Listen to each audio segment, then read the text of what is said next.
Bienvenue de l'autre côté de la porte. Les olives, c'est la vie. Une histoire contée par Oanaouk. De notre côté de la porte, les olives poussent sur de grands arbres appelés oliviers et on en récolte les fruits en automne.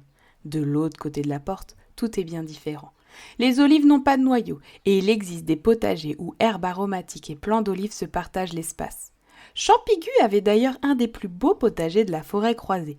Il y consacrait toutes ses matinées afin d'avoir le plaisir de se régaler tous les 36 de préparations olivesques, des cakes, des tartinades, de l'huile d'olive.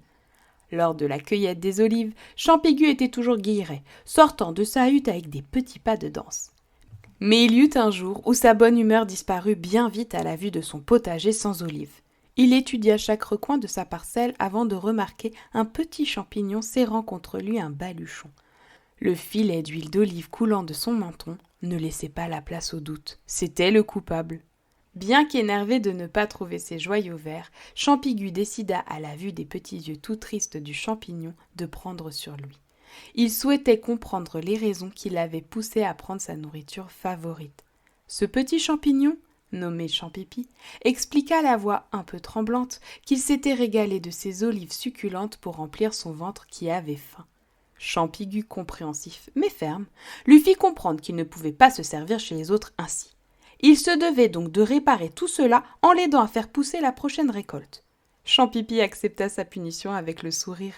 L'idée de réparer son erreur tout en se rendant utile lui plaisait. Posant délicatement son baluchon sur le côté et sautant sur ses deux pieds, il entreprit directement d'enlever les anciennes pousses de la terre. Champaigu, quant à lui, eut le regard attiré par deux formes noires à l'intérieur du baluchon, mais il détourna vite le regard. Cela ne le regardait pas. Il rejoignit Champipi et tous les deux se mirent à nettoyer le potager, ce qui leur prit une bonne partie de la journée. Le soir, après un bon repas de tomates du jardin, Champipi prit son baluchon et partit vers la forêt. Le lendemain, il attendait sagement Champaigu devant sa hutte. Le premier jour, il fallait planter les fleurs d'olive que celui-ci avait récupérées lors d'une précédente récolte. Creuser un trou de 10 cm de profondeur, déposer délicatement la fleur dedans, puis recouvrir de terre et d'une petite poudre dont Champaigu ne divulgua aucune information que le nom. Pousse de là. Les jours suivants, ils mirent quelques gouttes d'huile d'olive à chaque plant.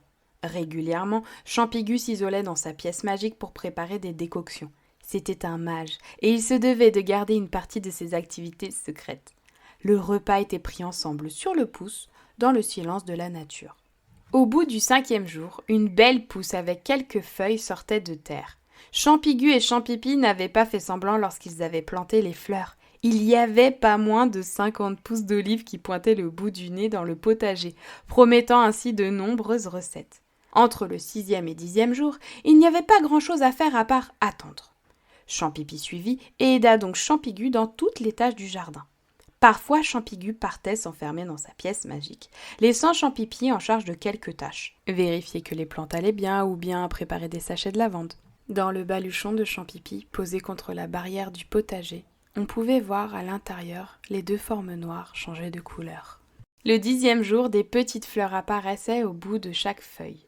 Des filaments végétaux formant une arabesque se développaient sur la tige principale à l'opposé de chaque feuille. Champipi était fasciné.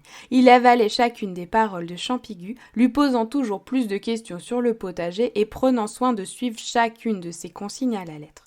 Champaigu, qui était de nature solitaire, commençait à apprécier la compagnie de ce champignon pas très haut et parfois un poil trop curieux. Lors d'une de ses balades nocturnes en solitaire, il trouva Champipi blotti dans les racines d'un arbre avec, comme seule couverture, son baluchon. Repartant sur la pointe des pieds, il prit soin de ne pas le réveiller. Le lendemain, prétextant un besoin de surveillance du potager, il lui proposa de rester dans une petite tente à côté de sa hutte. Champipi accepta avec empressement en voyant que la tente était déjà prête avec une bonne couverture de laine à l'intérieur. Posé dans la tente, le baluchon contenait désormais 2 formes rouges.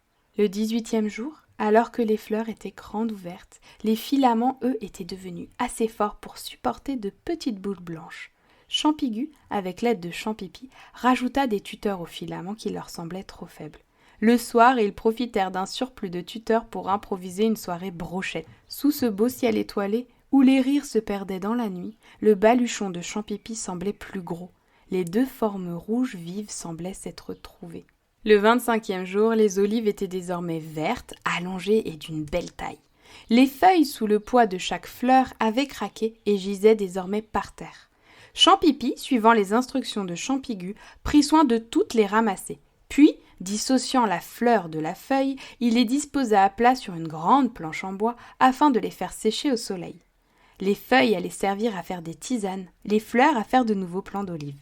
Les jours passaient et Champipi occupait désormais une très grande place dans le quotidien de Champigu qui, peu à peu, laissa la porte de sa salle magique entrebâillée. Les filaments formant des arabesques au plant d'olive commençaient doucement à s'étendre jusqu'à devenir totalement droits, sonnant ainsi l'arrivée du 36e jour. Les olives étant désormais cueillables et comestibles, Champipi avait fini de réparer son erreur. La vie, telle qu'ils la connaissaient tous les deux avant, allait reprendre son cours. Mais bizarrement pour ce 36e jour, Champigu ne sortit pas avec beaucoup d'entrain de sa hutte. Ne jetant aucun regard à la tente de Champipi en passant devant, il alla directement au potager. Champipi l'attendait déjà là-bas, sautillant sur place, tellement heureux de faire sa première cueillette d'olives avec lui et d'enfin pouvoir réparer sa faute. Mais lorsqu'il vit Champigu arriver tout triste, il arrêta de sautiller pour se jeter sur lui afin de lui faire un gros câlin. Et, pour la première fois en 36 jours, il le remercia de ne pas l'avoir grondé pour avoir mangé les olives, de lui avoir proposé une solution pour se racheter, mais aussi d'avoir pris soin de lui, de lui avoir offert un toit, une couverture et son amitié. En sentant son étreinte et en entendant tous ces mots, la tristesse de Champigu s'envola. Il comprit que l'arrivée de ce petit champignon dans sa vie n'était pas due au hasard et que désormais leur destin était lié. Enlevant ses lunettes, il balaya une petite larme avant de demander « Est-ce que tu veux devenir mon apprenti ?» Désormais, entre la hutte de Champigu et la tente de Champipi se trouvait un baluchon vide. Au-dessus, un ballon-cœur rouge vif volait au gré du vent. À bientôt pour de nouvelles aventures. Pense à t'abonner à ma chaîne YouTube et à mon Instagram. Retrouve tous les coloriages et les tutoriels crochet sur ma boutique en ligne.